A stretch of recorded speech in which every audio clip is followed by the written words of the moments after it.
Yo guys, what is good? It's your boy John Wong here, back again with another video. And today we're gonna be going over a pair of kicks that I just copped from a drop that might possibly go down in history.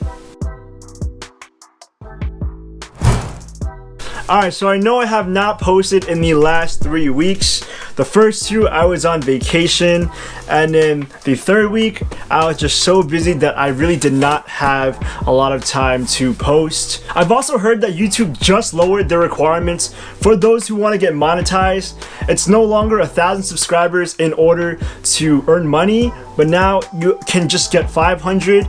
And I'm really close to that milestone, guys. I have about like 320 something, I'm not sure. Yeah guys, I can really use your help, so if you guys can do me a huge favor for the long run for this channel, smash the subscribe button because I will be posting a lot more now. But enough talking out of the way, I'm gonna go and unbox this new pair of kicks that I just copped. I have not opened this box yet, and I'm kind of excited to see what the shoes look like, just because I honestly haven't seen, I have seen this pair in person, but the shoe is supposed to be made with more comfort and more padding, so I'm kind of excited to see how they at least feel in my hand. Alright, from the box, as you can tell, we do have a pair of 350s. Now, I know what you guys are thinking. Over the last year, Yeezys have just died, and that's just because there has just been a lot of controversy with Kanye West and, you know, what he's been posting online and his beliefs. So a lot of people just kind of like cut off Yeezy from their sneaker collection. Not a lot of people buy them anymore. Adidas, you know, ever since they cut ties with Kanye, they were losing a lot of money in stock, right? So they needed to get rid of as many Yeezy products as they could. So on Yeezy Day, they decided to just get rid of all the remaining products from Yeezy. I went for one of them. I was lucky, I hit a W, and here I am now holding this box. And I know the name of this model is probably already in the title of the video, so you guys already know which shoe this is, but I'm still gonna go ahead and open up this box. Alright, so we slide this box open, which is our traditional Yeezy boxes. And then now we have the wrapping. And 3, 2, 1. Woo! Wow, okay. As you guys can see, we do have the Yeezy 350 V1s in the Pirate Black colorway. So yes, the Pirate Blacks did restock for, I can't even tell if this is the 3rd or 4th time, but I know that the Pirate Blacks have restocked the most out of all the Yeezy V1s. Yeah, I was able to get lucky on this pair, and I'm kind of happy that I do have them. I will not be keeping these. Again, these will probably be for resale or trade. I think I do have a pending trade coming up, but I don't know if that's gonna fall through. But anyways, let's do a quick look at the shoe itself as I do a review. Alright, so I haven't quite figured out my whole setup with this, but shout out to my parents for getting me this nice turntable. But this is here so I can show off the shoe all around and I don't have to keep turning the box over. So hopefully this makes everything easier and you guys can see the shoe a lot better. So yup, I'm just gonna turn the shoe. Wow, there we go. This is my first time trying this out, guys, and it works. What can I say? These first released in 2015. That was back in the day when Yeezys were just popping. Everybody had to get a pair. But the thing was, they were so limited that really nobody could be able to get a pair. These things were going for like $1,000, and they released along with the Turtle Doves, the Oxford Tans, and the Moon Rocks. Now they didn't release at the same time, but basically 2015 to 2016-17 was a huge year for the Yeezy 350. Now at the time, I believe they retailed for a price of $200. Now with inflation and everything, they retailed for a price of $230. So they did go up a whole $30 more, which I think is really expensive for a pair of shoes. I think when it comes to an all black Yeezy 350, yeah, they match everything. They are so easy to wear, but in the end of the day, I would really like some pop of color. So let's talk about the shoe itself. Now the 350 V1s are very different from the V2s. The first thing that I would point out is just this upper material. Even though it's made with knit, and so is the 350 V2s, the tongue is a lot more flimsy. As you can see, it basically falls down a lot more, but the V2 is a lot more sturdy.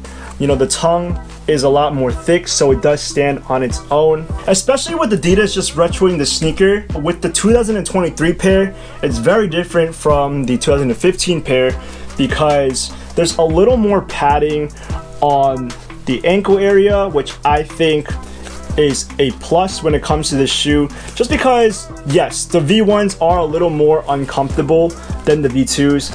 Again, the V2s are supposed to be an improvement to the original Yeezy 350s, but I do like how they were able to add just a little more padding in the back so your foot doesn't feel like it's riding against the back of the shoe. Going to the medial side of the inner part, we do have that suede, which is really buttery. I honestly like that a lot. With, I believe this one has the Adidas Trefoil logo. Hope you guys can see that. And then this one has the Yeezy logo. And I guess in the back tab, you have just a little pop of color with some red stitching, which honestly is the most color you're gonna get in the entire shoe. Nonetheless, the shoe is all black, your upper's black, your midsole is black, you get a little bit of white Boost here. I really wish that Boost didn't die in around like 1920. Boost was honestly my favorite thing, and I still love Boost because it's so comfortable. I wish more people wore Boost, but I guess nowadays there has been a lot more different technologies that have come out that are kind of competitors of Boost, if not better. Yeah, I really did enjoy those days of 2016 and 17 when streetwear was just popping with your zipper denim and your Yeezy 350s and your long length tees. That was just what I loved about that time. Now I'm going over resale prices for the Yeezy 350 V1s in the Pirate Black colorway.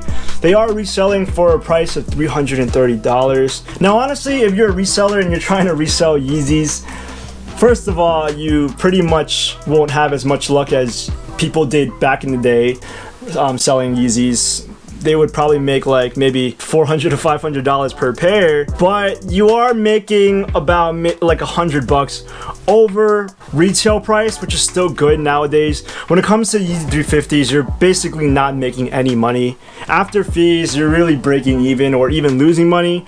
So if you were able to hit on this, good for you. In terms of sizing, I believe these do fit somewhere in between of true to size and a half size big. It really depends on your foot and how wide it is. If you do have very narrow feet, maybe go a half size down, but I do think that if you go true to size, it won't hurt as well. But nowadays with Yeezy 350 V1s restocking and all that, they have a little more padding in the back, like I said before, so maybe they do fit a little better. Unfortunately, I will not be trying them on just because I won't be keeping them, so I want them to retain their value. But yep, that's pretty much it with this unboxing for today's video. Now, like I said before, Adidas has reported that they will no longer be working with Kanye West, meaning that Yeezys will probably not even be a thing in the future. They got rid of all their inventory, and I think they're starting a clean slate. So does this mean that in a couple of years, the Yeezy 350s, especially in the V1, will the prices go up to maybe $1,000? Is this something that you can hold on to for a very long time? When we look at the Nike Yeezys, those things go for tens of thousands of dollars. Now I'm really thinking, if you hold on to these for a good amount of time, are they gonna go up? I don't know. Let me know what you guys think down in the comments, because I feel like if you hold on to these for a while and there aren't any more Yeezys in the world, these things will probably go for a couple of $1,000 maybe 20 years down the road. Alright guys, that pretty much wraps it up for today's video. Now, if you guys were able to watch through the whole entire video, I really appreciate that. And I would appreciate it even more if you guys would subscribe to me if you have not already. Now, if you liked the video, please give it a big thumbs up. And if you guys want to hear more from me, like I said before, smash the subscribe button because more will be on the way. Now, again, let me know what you guys think in the comments of the Yeezy 350 V1s in the Pirate Black colorway. Do you think that they're gonna go for money in the future? Do you think that they're worth keeping? Do you think that we should just throw the Yeezys away and just forget about them altogether? With that being said, these are the Yeezy 350 V1s in the Pirate Black colorway, and I'll see you guys in the next video. Peace!